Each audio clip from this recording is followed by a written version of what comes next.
Bueno, ya está el compañero aquí, el que va a dar la conferencia, entonces ahí está. Se los presento, él se llama José Pablo Valiente. Él nos va a hacer el favor de dar la conferencia del curso de Arquitectura de Computadoras y Ensambladores 2, ahorita en el primer semestre del 2020. Eh, Él nos va a hablar un poco sobre lo que dice aquí su presentación, dice desarrollo de proyectos técnicos a través de máquinas de control numérico. Él ha tenido ya bastante tiempo de voluntario ahí en el Fab Lab, algunos lo han de conocer, es el laboratorio donde imprimen cosas en 3D, de los tiempos cuando íbamos a la universidad. Y si no estoy mal, ya está trabajando ahí, entonces él ha realizado varios proyectos ahí mismo, inclusive hoy en día sigue trabajando en proyectos ahí. Entonces lo dejo con ustedes y Pablo, si quieres hablar. Buenos días, compañeros. Si querés. Buenos días. Como pueden, buenos días, mi nombre es José Pablo Valente Montes. Como dijo Carlos, yo soy voluntario pues del Fab Lab. Como un año, si no es un poco más de un año, fui voluntario en el laboratorio. Pues y a lo largo de ese año logré pues pude tener el privilegio de apoyar en ciertos proyectos, en ciertos desarrollos. Entonces, pues su auxiliar me pidió favor que si les podía pues, dar la conferencia de este semestre y el tema es desarrollo de proyectos técnicos a través de máquinas de control numérico. Si quieren, comencemos. Sí pueden ver mi pantalla, ¿verdad? Sí, ¿verdad? Sí, Pablo, sí se logra ver. Entonces, gracias. Si quieren, comencemos con la conferencia y solo voy a silenciar esto un segundo. Y, pues básicamente es el título de la conferencia, pero para entrar en materia en la conferencia tenemos que definir qué es una máquina de control numérico. La definición más común que van a encontrar en internet es que es un sistema de automatización de máquinas herramientas que son operadas mediante comandos programados en un medio de almacenamiento. La definición es relativamente clara. Pues como pueden ver ahí, lo que se busca es que agarrar una máquina de herramienta, así como lo es un torno, una fresa, que necesita un operador, y volverla automatizar, o mejor dicho, no volver a automatizar esta misma máquina. Se automatiza obviamente con un medio de almacenamiento y con comandos programados. Si vamos a los inicios de estas máquinas, por ahí en los años 50, lo que hicieron fue de que se tomó una fresadora y se le implementó la tecnología de válvulas de vacío, que son los que utilizaban los viejos radios. Y luego, mediante una tarjeta de perforada, pues se le ingresaban ciertas instrucciones para que la máquina trabajara de manera pues automática y ya no tuviera la necesidad de que estuviera un operador en la misma máquina. Conforme fue avanzando el tiempo, pues estas válvulas de vacío fueron sustituidas por transistores, y a su vez estos transistores con la revolución digital pues fueron sustituidas por lo que hoy conocemos como los microprocesadores. De manera análoga también, si pues, la tecnología fue mejorando, las tarjetas perforadas se volvieron ineficientes en este punto y el medio de almacenamiento ya era directamente la memoria RAM o memoria flash de los microprocesadores, en donde se le ingresaban estos comandos, estos comandos pregrabados. Al momento de hacer esta evolución, pues también evolucionó la tecnología del control numérico a lo que hoy en día conocemos como control numérico por computadora. A partir de este punto nos vamos a referir a estas máquinas de control numérico como CNC, que es su acrónimo de control numérico por computadora.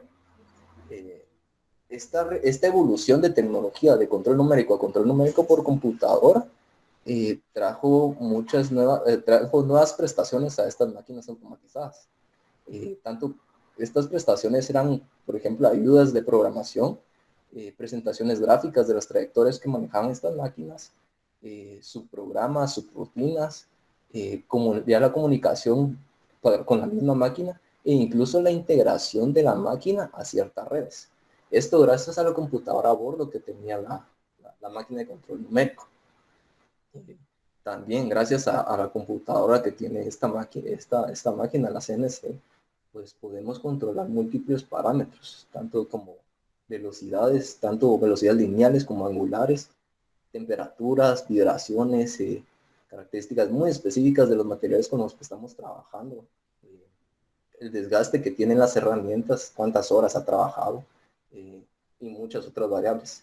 Dependiendo de la complejidad de la máquina, los parámetros también se incrementan de manera exponencial. Como hay distintas máquinas, esto también genera que existan muchos tipos de máquinas CNC. Nosotros vamos a dividir las máquinas CNC en este punto en 3, que van a ser mediante su comportamiento. Va a ser control punto a punto, control paraxial y control interpolar. Las más complejas de todas esas son las interpolar, pero comencemos con control punto a punto. Control punto a punto es relativamente bien simple. Esta máquina se mecaniza en solo puntos iniciales, puntos finales, pero no la trayectoria. Me refiero a que no la trayectoria es de que la máquina no va a tener una trayectoria desde su punto inicial y su punto final. Simplemente lo que hace la máquina es baja una distancia muy en específico, pero la distancia que baja es extremadamente precisa. Si nosotros le ponemos que baje 2 milímetros, baja exactamente 2 milímetros. Su comportamiento, como algo que es bien simple, se utiliza para realizar perforaciones de alta precisión. Y un ejemplo así burdo, tenemos, hagamos de cuenta una pieza de material X, un bloque de aluminio, por ejemplo, y queremos incrustarle un cojinete, pero el cojinete es de 5 milímetros de alto. Entonces vamos a hacerle una perforación de 5 milímetros, ingresamos el cojinete con una prensa y ya está pues ahí el cojinete. Si lo hacemos a mano, muy probablemente no lo vayamos a hacer con la misma precisión que lo hace la taladradora CNC, que como lo hacemos a mano. Otro ejemplo más realista incluso es que cuando nosotros pues pasamos por el curso de Orga, se recuerdan que teníamos que hacer las famosas PCB, las placas de circuito impreso, y teníamos que pues hacerle hoyos a la placa, y si los hoyos no los hacíamos de manera correcta, si el compañero que la hacía le temblaba la mano, hacía hoyos no equidistantes entre cada uno de los hoyos, y eso hacía que si teníamos un integrado, por ejemplo, de 8 pines, no entrara bien el integrado. Háganse de cuenta de que entonces, si nosotros tenemos una CNC dedicada a hacer placas, a hacer PCBs, pues podemos generar una PCB con los hoyos exactamente donde los queremos, en un tiempo muy pequeño si lo comparamos con una persona. Ese es un ejemplo muy realista de las de control de punto a punto. Aquí pueden, pues, espero que se mire bien. No sé si se va bien por la retransmisión, supongo que se va a dar un poquito lagueado, pero básicamente así es como funciona eso. Gira la broca baja y hace agujeros. Aquí se puede observar que ahí hay unos agujeros a la par de la broca. Básicamente eso es lo que hace las de punto a punto. Bajan, hacen hoyos y suben. Aquí ya integramos la de control paraxial. Un dato curioso, una máquina de control paraxial siempre puede comportarse como una de control de punto a punto, pero una de control punto a punto nunca se va a comportar como una paraxial. Este tipo de máquinas, a diferencia de las anteriores, sí permite el desplazamiento y controlar la velocidad a lo largo de la trayectoria de donde se encuentra el eje. Esto lo digo así porque, a ver, creo que sí. Si pueden ver el puntero, pues obviamente aquí nuestro eje está en esta dirección, de aquí para acá, y el movimiento lo vamos a tener paralelo al eje. Quiere decir de que el movimiento de la punta de desgaste va a estar aquí. Esa es la característica del control paraxial, pues obviamente al tener ya un movimiento de este tipo, se vuelve una máquina más compleja y se incrementan los parámetros configurables de esta máquina. De control de punto a punto solo era una distancia a la que subía y puntos en los que nosotros lo poníamos. Aquí ya podemos controlar, por ejemplo, la velocidad angular a la que va a girar el torno, la velocidad lineal a la que se va a mover el cabezal de desgaste y también incluso la herramienta. Conforme la máquina y su comportamiento y su movimiento va incrementando, los parámetros de configuración también incrementan de manera exponencial. Claro ejemplo, tornos CNCs, por ejemplo, una prensadora automatizada, la prensadora baja en el eje de Z, si tomamos Z como el eje vertical, baja en Z, pero lo hace de manera paralela a su movimiento. Ese es un ejemplo muy bueno de estas máquinas. Y también, también les puse un video porque a veces es un poquito difícil imaginarse todos estos movimientos solitos, pues. Entonces, pues pueden ver, la máquina se va moviendo paralela al eje de movimiento, se va moviendo, o sea, es un movimiento paralelo. Y se dan cuenta, este torno tiene distintos cabezales. Entonces, los parámetros de configuración incrementaron exponencialmente porque ahora ya tenemos una velocidad angular, una velocidad lineal. ¿Qué tipo de material estamos utilizando? ¿Qué tipo de cabezal? ¿Cuánto tiempo se va a tardar? Entonces, los parámetros cada vez son un poquito más, cada vez más, son mayores, mejor dicho. Después de esto, ya tenemos el último control, que este control es el que integra los otros dos, porque ya tiene un movimiento paralelo al eje y ya tiene también, obviamente si es paralelo al eje, también puede comportarse como punto a punto. Son las máquinas de control interpolar, en este caso son las que ofrecen posibilidad de realizar mecanizados a lo largo de trayectorias. Mecanizados son procesos de fabricación. Es un conjunto de procesos de fabricación, eso quiere decir mecanizados. Y claro ejemplo de esto, las impresoras 3D. Las impresoras 3D, si se dan cuenta, ya su movimiento no solo es paralelo al eje de desplazamiento, sino que también puede ser perpendicular a su eje de desplazamiento. Si se dan cuenta, el motor que está aquí arriba, en donde está apuntando el puntero, este NEMA controla el movimiento en Z, que a lo largo de este tornillo sin fin, pero perpendicular a ese hay otro motor aquí que controla el movimiento en X del cabezal de la impresora. Y a su vez, abajo la cama de la impresora tiene también un movimiento en otro eje. Si se dan cuenta, ya son múltiples ejes, se mueven al mismo tiempo, por lo tanto, ya obviamente la forma de la orientación del diseño de la pieza, porque aquí se hace diseño de una pieza 3D, es mucho más compleja y obviamente los parámetros también incrementaron. Si ponemos un costo monetario, siempre vamos a ver un incremento monetario del punto a punto, control paraxial y control interpolar. Cada vez las máquinas se van a ir haciendo más caras y les digo, más caras, o sea, estamos hablando de más de 10,000 quetzales en estas máquinas. Obviamente, estas son las más polivalentes, son las que tienen más aplicaciones, porque son las que en diferentes escenarios van a ser más valiosas.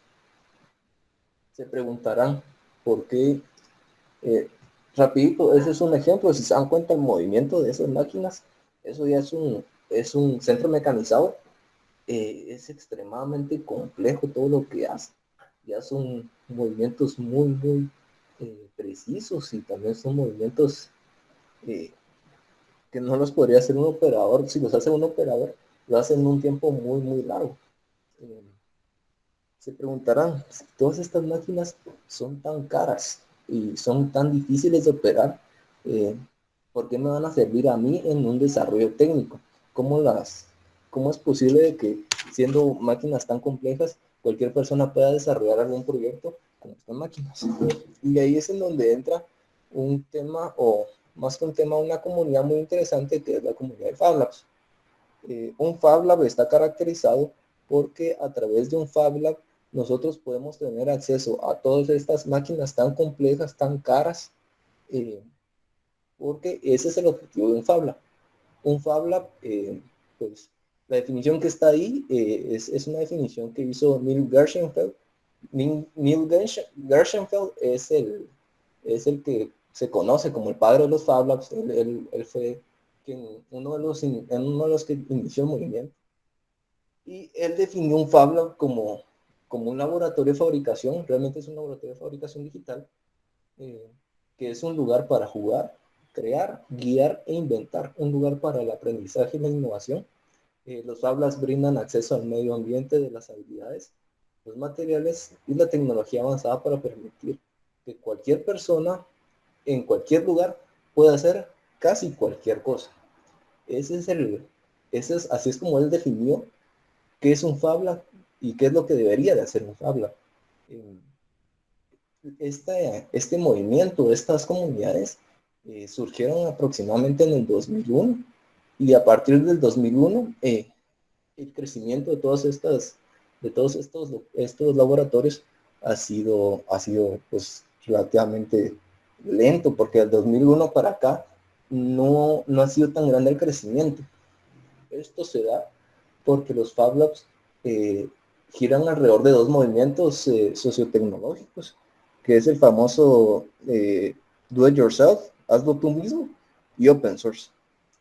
Esos son los dos movimientos sociotecnológicos en los que giran en torno a un Fab Lab. Y la misión de los Fab Labs es ser una red global de laboratorios locales para favorecer la creatividad, proporcionando que los individuos tengan acceso a todas estas herramientas de las que les acabo de comentar, todas las CNC. Los Fab Labs trabajan de múltiples formas, como son Open Lab. En el Open Lab ustedes tienen acceso a todas las herramientas del Fab Lab, que no solo las herramientas, sino que a la documentación que podrían tener ahí, también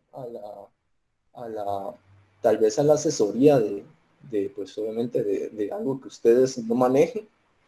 Pero la condición del Open Lab es que ustedes tengan que dejar la documentación de su trabajo, dejar una copia de la documentación de su trabajo, para que otros usuarios puedan trabajar sobre la misma. De esa manera conservamos el open source. También se renta equipo. Los usuarios pues rentan las máquinas de las que les acabo de comentar. También hay talleres y formaciones. En los talleres pues obviamente se busca capacitar a las personas que puedan utilizar toda esta maquinaria. Y el alquiler de espacios para que pues puedan trabajar. El alquiler de espacios no lo manejamos aquí en el Fab Lab pues, de la universidad, ya que aún estamos en crecimiento. Yo les comenté que el Fab Lab es una red global de laboratorios locales. Al ser una red global, se pide un mínimo de equipos, porque la idea de ser una red global es de que si yo miro algo en el Fab Lab, por ejemplo, meto a la página de un Fab Lab de Rusia, por ejemplo, y miro un desarrollo que me gusta, y yo digo, pero a esto le puedo mejorar esto, y voy a un Fab Lab local, tendría la capacidad de desarrollar lo mismo que está en Rusia, en un Fab Lab de Costa Rica, o en un Fab Lab de Ámsterdam, o en un Fab Lab de San Francisco, por ejemplo. Es por eso que se requiere un equipo de mínimos. Los equipos mínimos, los más comunes, esos los pueden encontrar en la página de FabLab, la página de fablab.io. Ahí pueden encontrar los equipos mínimos para un FabLab. Y por lo regular son estos. Son una cortadora láser para generar estructuras 2D, impresoras 3D, fresadoras.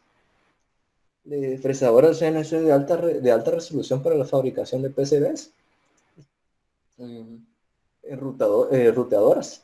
Las ruteadoras también sirven para hacer estructuras de madera y conjuntos de componentes electrónicos y herramientas de programación para microcontroladores de alta velocidad y bajo costo y prototipos de circuito rápido en el sitio.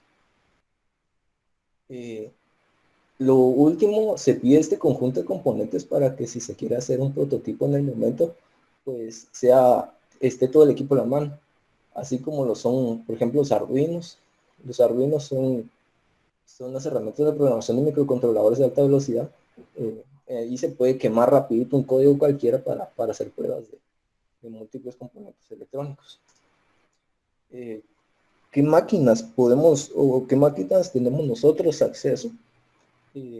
porque hoy en día, bueno, por la pandemia, no podemos ir al Fab Lab de la universidad actualmente y hacer uso de este equipo, pero en su tiempo, antes de la pandemia, todos los estudiantes podían venir al Fab Lab de aquí de la universidad y hacer uso de los equipos del Fab Lab. Se les prestaba osciloscopios, se les prestaba el servicio de impresión 3D y actualmente nos hemos actualizado.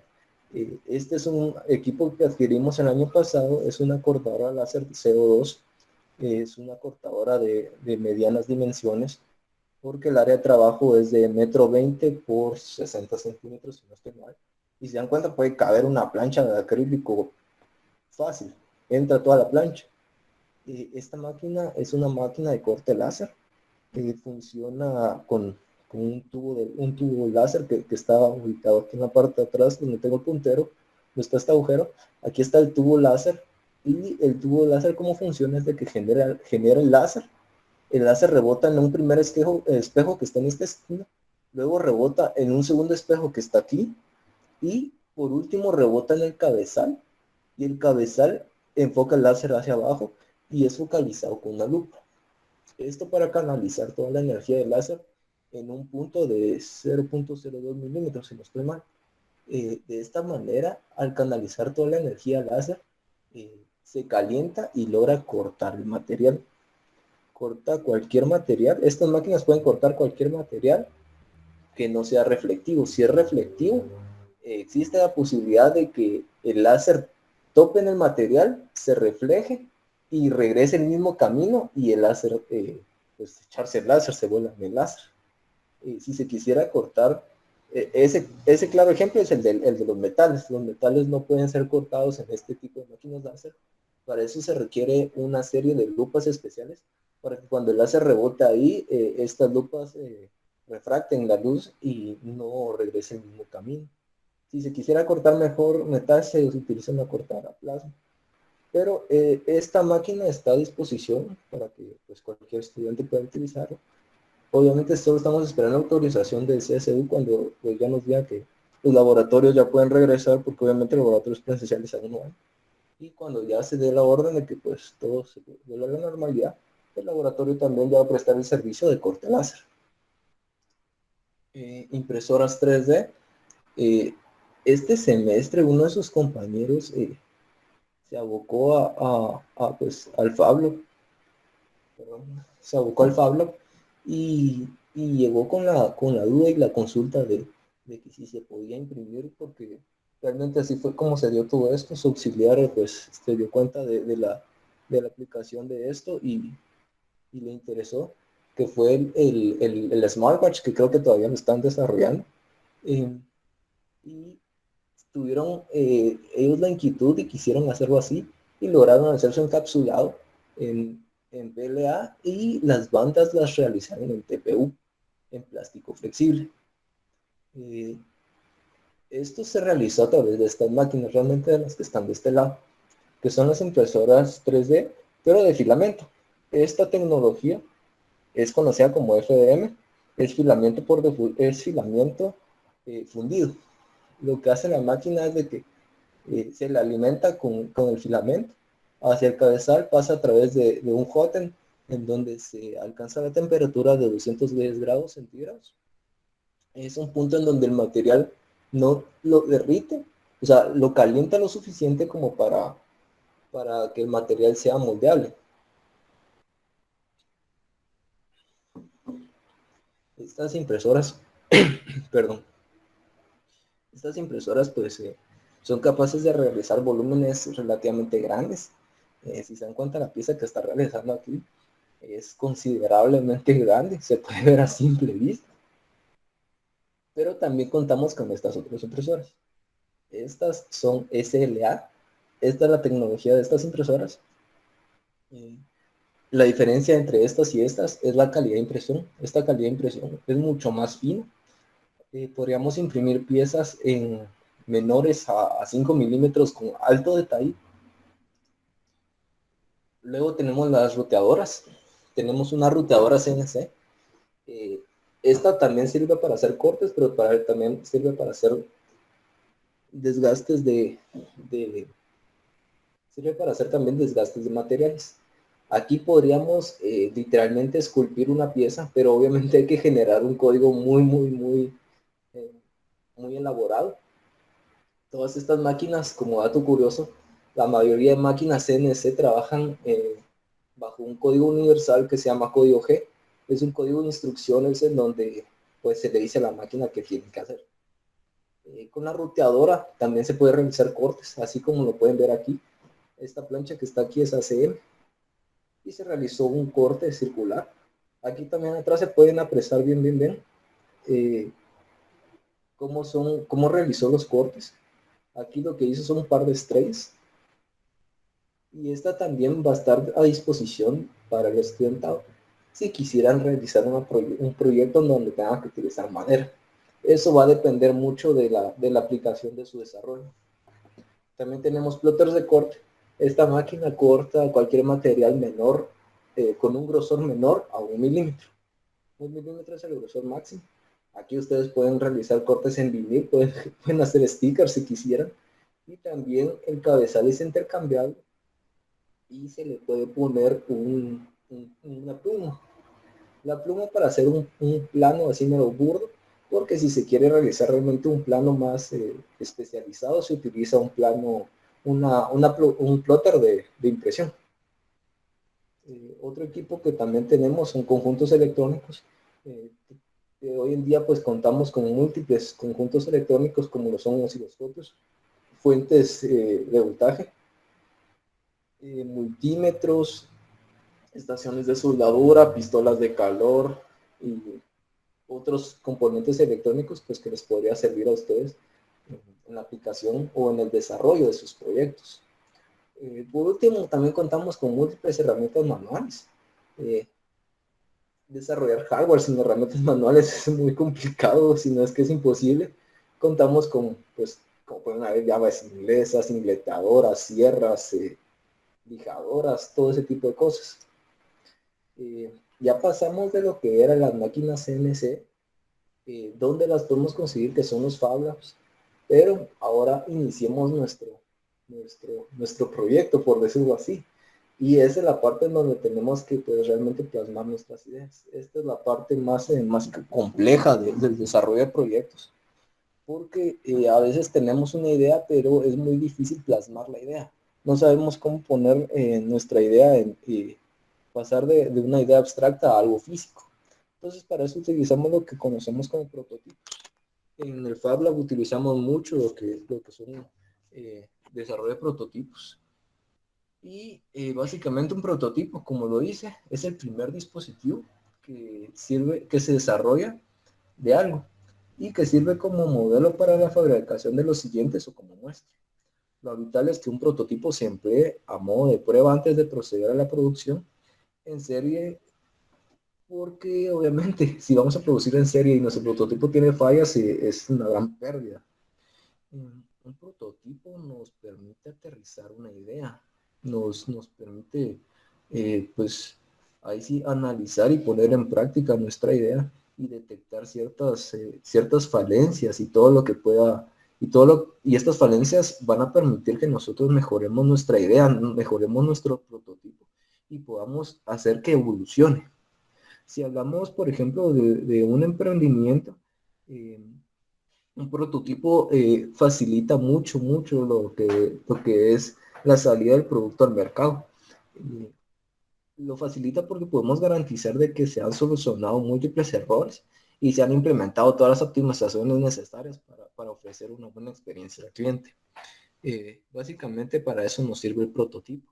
También existen en la red van a encontrar múltiples clasificaciones de prototipos. No encontré, sino que yo me incliné por estas tres, que son las que más me gustaron, porque pienso que es una buena manera de cómo podríamos nosotros pues plasmar nuestra idea. Esto yo lo obtuve de una revista de Harvard que se llama Harvard Business Review, y es un libro llamado pues El arte de fallar, que lo publicaron en el 2010, creo yo. El autor del libro define estas tres etapas para el desarrollo de prototipos. Él describe que es un prototipo de inspiración, luego un prototipo de evolución y luego un prototipo de validación. Este es el flujo de trabajo para los prototipos. Bueno, él lo desarrolló así y me gustó mucho porque creo que sí es muy acorde. En el prototipo de inspiración constituye el primer intento de desarrollo de una idea, por lo que no son muy sofisticados, ni complejos, ni tampoco muy desarrollados. Realmente solo nos sirve para plasmar la idea, para poner qué es lo que tenemos ahí. La finalidad del prototipo de inspiración es dar paso a nuevas ideas en torno a un proyecto, en donde ya nuestra idea ya se vuelve un proyecto, ya se vuelve algo más concreto. Aquí nosotros podemos desechar el prototipo con facilidad, porque realmente lo que estamos buscando es el primer intento, es plasmar nuestra idea. Muy claro de esto, son maquetas muy burdas. También, si no estamos pensando en algo ya, aquí no necesariamente nuestro prototipo va a ser hardware, va a ser algo físico. Entonces pueden ser también otro buen ejemplo, puede ser juegos de rol, storytelling y otro tipo ¿cómo se llama?, de prototipos de inspiración similares. Luego de esto, pasamos del prototipo de inspiración a nuestro prototipo de evolución.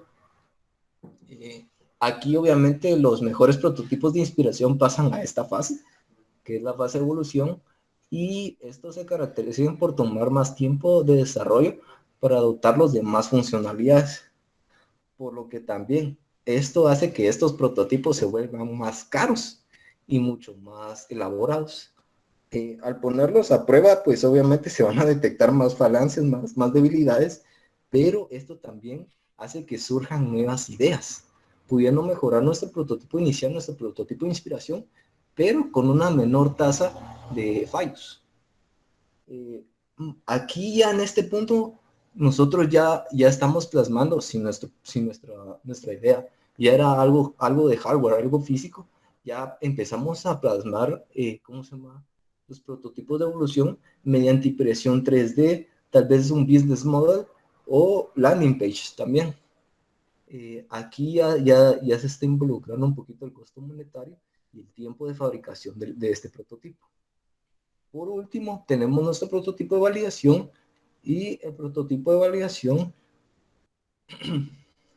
pues obviamente, su objetivo es ponerlo a prueba la utilidad del proyecto y refinar los detalles.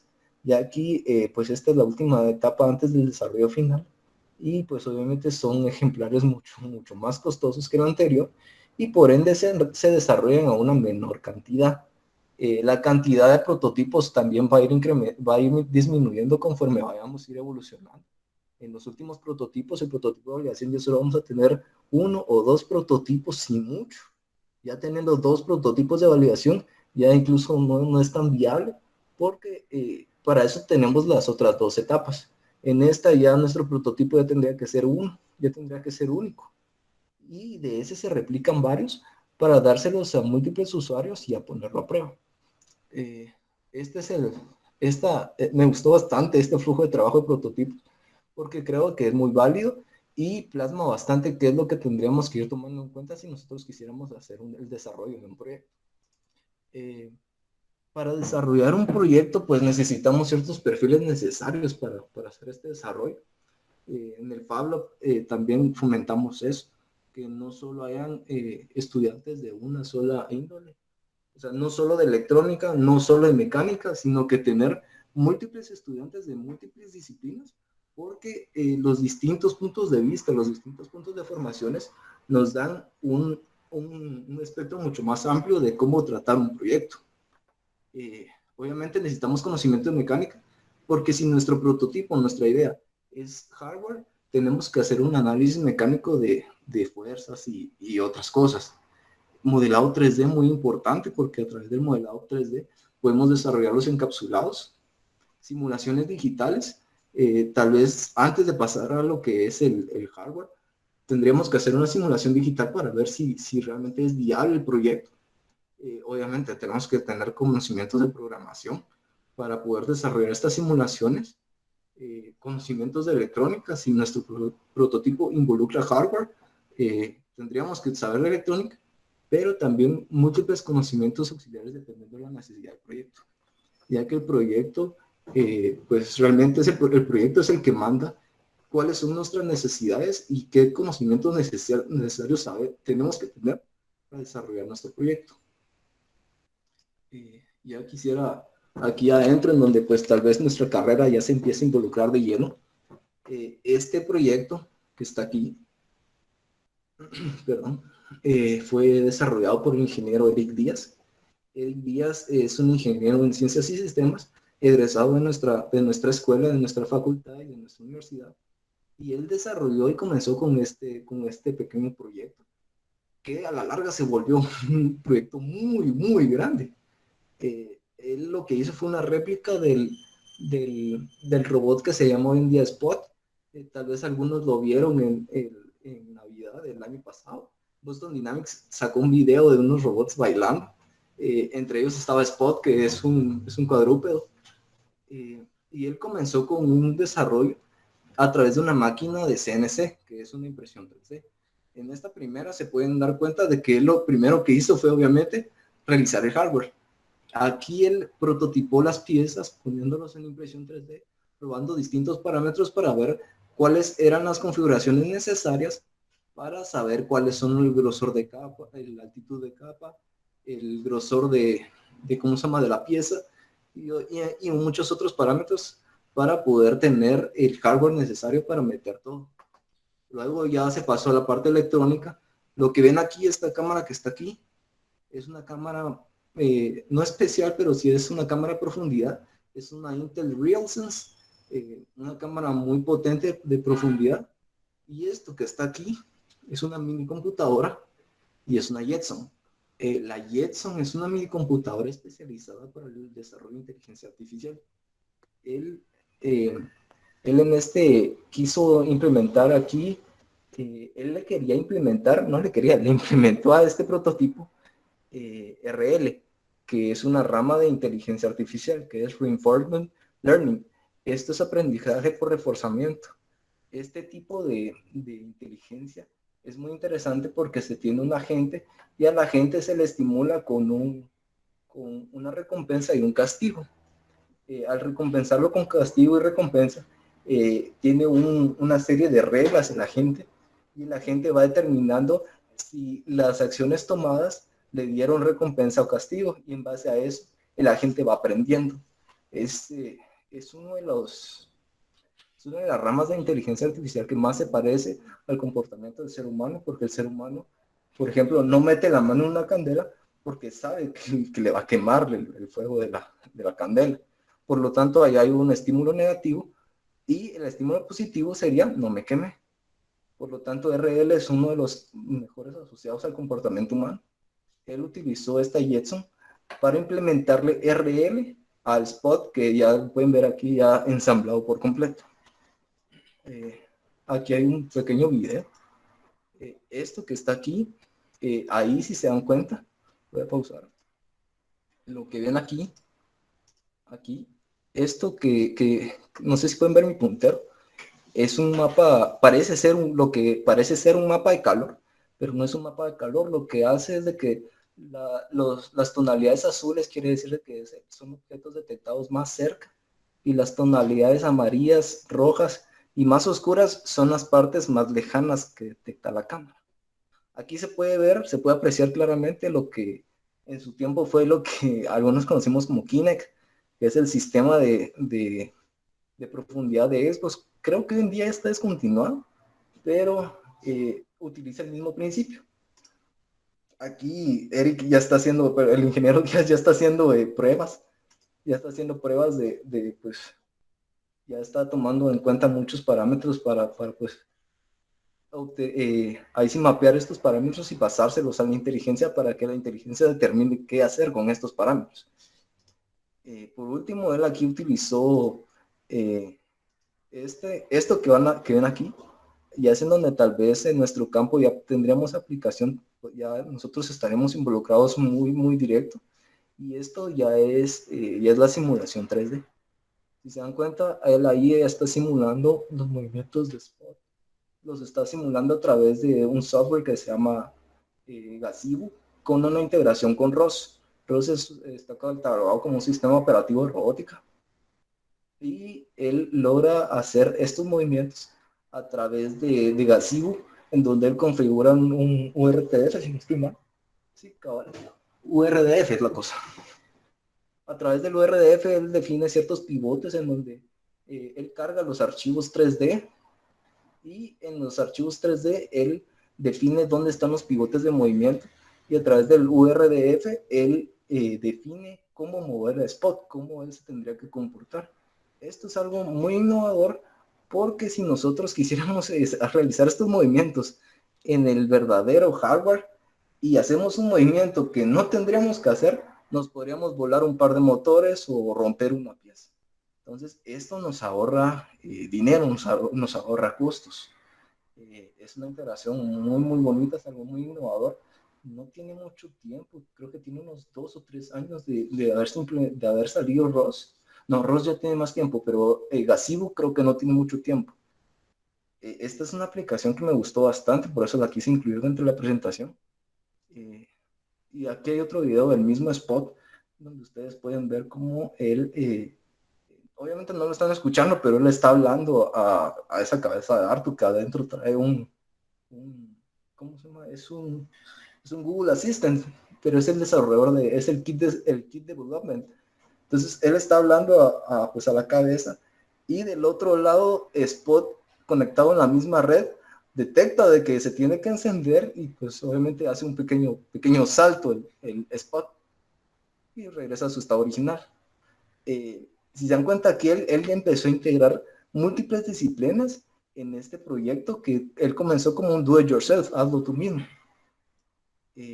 Otro proyecto que se desarrolló, este sí es propio del laboratorio, este es propio intelectual del laboratorio, es esto, que es un Hexapod. Es un explorador de 6 extremidades. Cada una de las extremidades tiene 3 grados de libertad, siendo 3 motores que controlan cada una de las patas. En total tiene 18 motores el explorador. Son bastantes. Todo esto fue impreso en 3D. Todo está impreso en 3D aquí en el laboratorio. Y también ensamblamos todo aquí en el laboratorio. Pues fue un desarrollo muy interesante. Actualmente, ahí está la primera vez que lo energizamos. Ya toma forma Hexapod. Y aquí están las primeras calibraciones de cuando está caminando. Si se dan cuenta, él ahí tiene una desviación hacia el lado izquierdo, sería partiendo de la línea del masking tape que pegamos en el piso.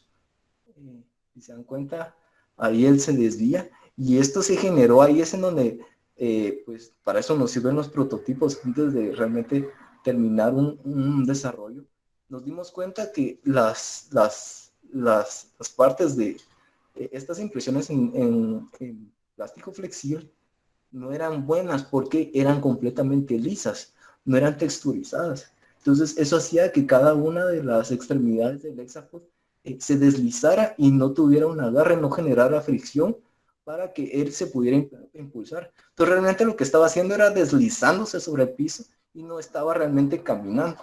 Estos pequeños detalles hacen que los prototipos pues valgan la pena, porque nos damos cuenta de esas pequeñas falencias, de esos pequeños errores. Actualmente Hexapod se le prestó a un estudiante de electrónica para que él desarrolle su tesis en base al movimiento antropomórfico, no es, sino que no me recuerdo de la palabra, pero él está analizando el movimiento de los hexápodos para poder replicarlo en la robótica. Este es otro proyecto. Este proyecto lo realizó lo realizó el ingeniero que es coordinador del laboratorio actualmente, el ingeniero Jorge Balcells, para la detección de malaria a través de una red YOLO. Y era un proyecto pues bien interesante, porque lo que hacía es que con este brazo, también impreso en 3D, todo está impreso en 3D, el brazo tomaba una PCR y la ponía bajo un microscopio digital. El microscopio hacía la lectura, tomaba una captura, tomaba una foto, y la foto se le introducía a una red YOLO. YOLO es una red de inteligencia artificial que está descrito como You Only Look Once, y la red YOLO pues detectaba si existía malaria dentro de la muestra de sangre. Si existía malaria, pues le ponía un bounding box, que son estos cajones que están aquí, y después de poner el bounding box, pues detectaba qué tipo de, en qué fase se encontraba la malaria. También fue un desarrollo que pues salió de la universidad. Todos estos ejemplos realmente quise jalar todas estas aplicaciones que salieron de aquí de nuestra universidad, porque es muy bonito hablar de afuera, de otros países, pero es mucho más bonito hablar pues de nuestra universidad, de todo lo que nosotros realmente tenemos la capacidad de hacer. Durante la pandemia, el laboratorio estuvo activo y nosotros pues logramos, se nos dio la oportunidad pues de trabajar en conjunto con ciertos médicos para pues realizar lo que hicimos ciertas protectores faciales, que son estos. Nosotros imprimimos en 3D estos protectores faciales, pero antes de llegar a este prototipo, a este diseño final, este ya es el prototipo de validación, pasamos por 8 prototipos distintos de estos, porque aquí es en donde viene la parte de que dependiendo del proyecto es la necesidad de conocimiento. Porque nosotros a primera instancia pues vimos bien bonito esto, los hicimos bien simples para que no gastara mucho material y se imprimieran bien rápido, pero vino un doctor que era el jefe de salud de aquí de la universidad y él hizo el contacto para un infectólogo. Y el infectólogo evaluó el dispositivo y dijo, no, esto está mal, no sirve porque tiene ciertas concavidades en donde se pueden alojar bacterias y esto a la larga perjudica al usuario. Ahí ya vino una retroalimentación para nosotros y creamos un segundo dispositivo, en donde ya gastábamos más material, pero ya habíamos resolvido eso. Se lo dimos otra vez y así hicimos como 8 veces. Al final, este fue el que el infectólogo pues dijo que estaba acorde, que le parecía correcto.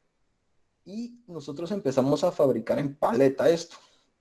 Y ahí esa vez nosotros fabricamos en producción, pero un Fab Lab nunca está diseñado para la producción. Un Fab Lab realmente está diseñado para el prototipado y para plasmar las ideas. Si se quiere una producción, pues ya se tendría que buscar una industria o algún otro lado en donde pues tengan la capacidad. O si el Fab Lab es demasiado grande, pues tal vez tendrá la capacidad de producción. Pero ahí se sale un poquito de lo que realmente vino siendo plasmando el concepto de Fab Lab. Nosotros, gracias a esto, Guateplas tomó la iniciativa y ellos pues quisieron ayudar y pues vimos de qué manera pues este diseño podía ser replicado en sus máquinas y nos topamos ahí otro problema, porque nuestras máquinas al tener esta cubierta que parece una protección, ellos no la podían replicar porque su maquinaria no permite diseños que no sean lineales. Todo tiene que ser lineal en la producción, porque si no al momento de las máquinas como trabajan con inyectado, no podían separar los dos moldes y no podían generar estas.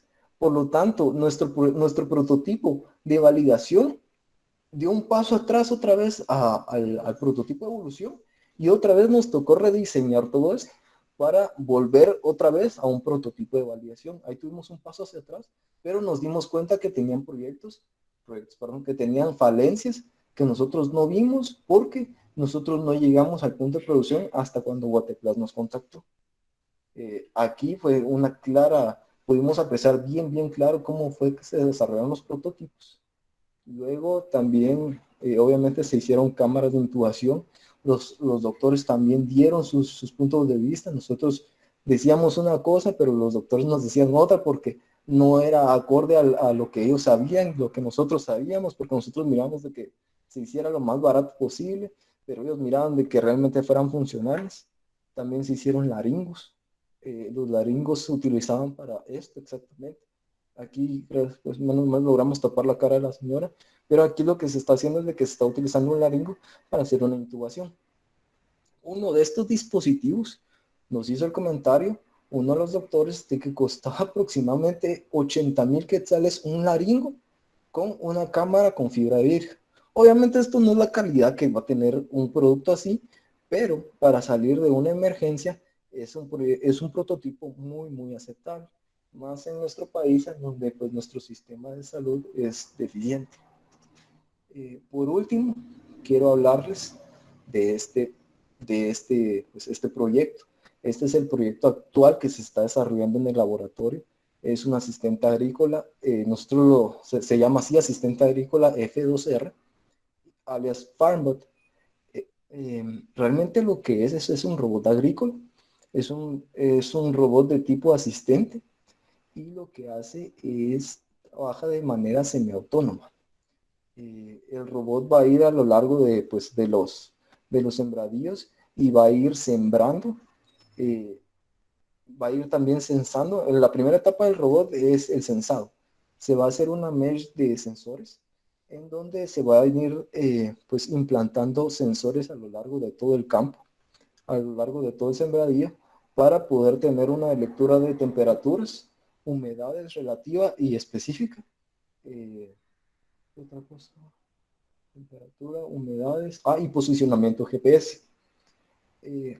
A través de los sensores el robot va a poder detectar en qué puntos necesita que pues, el robot vaya a regar, y la planta siempre esté en condiciones o dentro de los parámetros necesarios para que pueda crecer. Esto lo va a hacer a través de, pues obviamente, los sensores, y él se va a poder desplazar a lo largo de todo el sembradío. Este fue como les digo, este es nuestro prototipo inicial, pero nos dimos cuenta de que esto pues se mira bien chileros, o sea, se mira, pero tiene un montón de deficiencias, tiene un montón de fallos, porque el robot, al tener esta estructura como de portería, sí va a funcionar, pero va a funcionar en pavimento.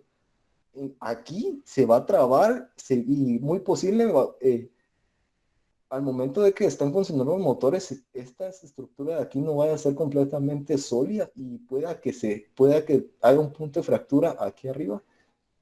Ahí es en donde entra el análisis mecánico. Entonces nosotros mudamos de aquí a un sistema Rocker Buggy, lo que es muy parecido como los rovers que se envían a Marte. Este es el sistema que utilizan los rovers que se envían a Marte. Es un sistema Rocker Buggy y está diseñado completamente para esto, para un todoterreno. Aquí lo interesante de este proyecto es que también le planeamos integrar inteligencia artificial. ¿Cómo se va a plantear? El robot va a tener la capacidad de hacer un conteo de los frutos maduros a través de cámaras que van a tener incorporadas el robot en sí. Se le va a utilizar para una detección de objetos, en donde va a ir viendo a los dos lados de los sembradíos y viendo qué frutos son los que ya están maduros, para al final pasar un informe y decir, hay tantos frutos maduros y están en tal posiciones. Esto lo vamos a saber a través del GPS. Este es el robot, este es el proyecto actualmente que se está desarrollando en el laboratorio. Esto que están aquí es nuestro primer prototipo del direccionamiento del robot. Si se dan cuenta, aquí logramos integrar muchas cosas. Integramos metales, varillas, impresión 3D, componentes electrónicos. O sea, ahí hicimos un chirmol de todo y logramos esto. Este es nuestro primer prototipo de inicial. Tiene muchos fallos, pero ese es el propósito de esto. Es el propósito de hacerlo así, barato, para que esto, al momento de replicarlo en metal, porque obviamente hacer esto en metal, estas piezas en metal, si ponemos un stack up de esto versus metal, esto es mucho más barato.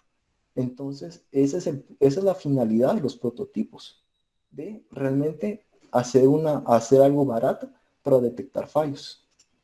Esta es una de las primeras pruebas que estamos haciendo ya con inteligencia. Si se dan cuenta, esto que está aquí son códigos Aruco. Y ahí nosotros ya estamos obteniendo que, ahí no se mira por la mala calidad del video, me disculpo por eso, pero ahí ya podemos ver el ID del código que estamos detectando, y esos pequeños colores verdes y rojos que miran ahí son los planos XYZ. Entonces ya tenemos la noción del plano en el espacio. Ya sabemos si está inclinado o eso es relativo a la cámara. Pero si se dan cuenta, ya podemos detectar eso, ya estamos haciendo nuestras primeras pruebas en inteligencia. Esto obviamente, todo comienza despacito, pero poco a poco tenemos que ir evolucionando en nuestros prototipos. Y este es el proyecto más reciente que tenemos en el laboratorio. Con esto quiero cerrar la conferencia, pues.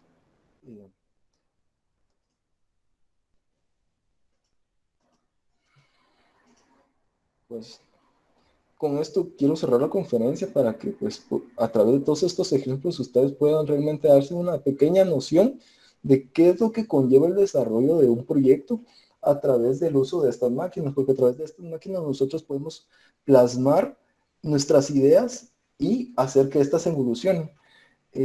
Nuestra carrera a veces nosotros creemos de que simplemente está realmente enfocada a lo que es sentarse en la computadora y pues trabajar, pero nuestra carrera, eso sí lo aprendí a través de ciertas, lo aprendí aquí en el laboratorio, en donde nuestra carrera tiene una infinidad de aplicaciones, no solo sentado aquí, sino que también con interacciones en el mundo físico, como lo son los códigos Harucos y la inteligencia artificial. Pues con esto quiero cerrar, les agradezco mucho que se levantaran tan temprano, aunque era obligatorio, pero gracias por tomarse el tiempo de escuchar la conferencia. Les dejo mis datos personales, este es mi nombre y este es mi correo. Igual les voy a hacer llegar la presentación, ahorita se las voy a pegar ahí en el chat por si quisieran tenerla de referencia. Este es mi correo personal, no personal, perdón, este es mi correo en el cual me pueden contactar y estos son los datos del Fab Lab. Si tienen alguna inquietud o quieren... realmente quieren ver cómo está funcionando, cómo está la cosa, pues aquí pueden escribir a través de la página de Facebook o pueden escribirle al coordinador del Fab Lab, que este es su correo. Dejo también estas referencias. Este que está aquí es el paper, es la documentación de la detección de malaria. Aquí están los equipos necesarios de un Fab Lab si quisieran pues meterse más al tema y cómo pertenecer a la red de Fab Labs, porque también esto requiere cierto papeleo. Y la red internacional de Fab Labs si quisieran ver. Entonces les dejo esto como referencia, les dejo esa inquietud pues si quisieran investigar. Y les agradezco mucho.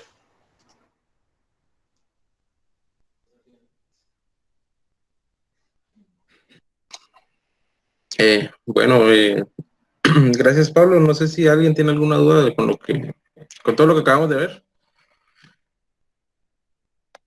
Como pueden ver es bastante interesante todo el tema, todo lo que se puede hacer en el laboratorio. Es una lástima que estamos en esta situación de la pandemia, ¿va? Porque antes de que empezara y estaba el laboratorio, pues sí, recuerdo que había bastante gente que hacía uso de las instalaciones. Pero inclusive hoy en día pueden venir a solicitar cosas tal vez no tan complejas o venir a trabajar acá, pero pueden venir a solicitar varias cosas, ¿no? Así como mencionaba, hay un grupo de ustedes que vino pues a imprimir ¿cómo se llama? Un como reloj que fue donde encapsuló todo lo que era la prenda, ¿va? Y la verdad que fue de las prácticas que mejor se veían, ¿va? Entonces, pues ya saben, ahí está el laboratorio para que lleguen y todo. Entonces, no sé si tienen alguna duda. ¿Algo que comentarle a Pablo?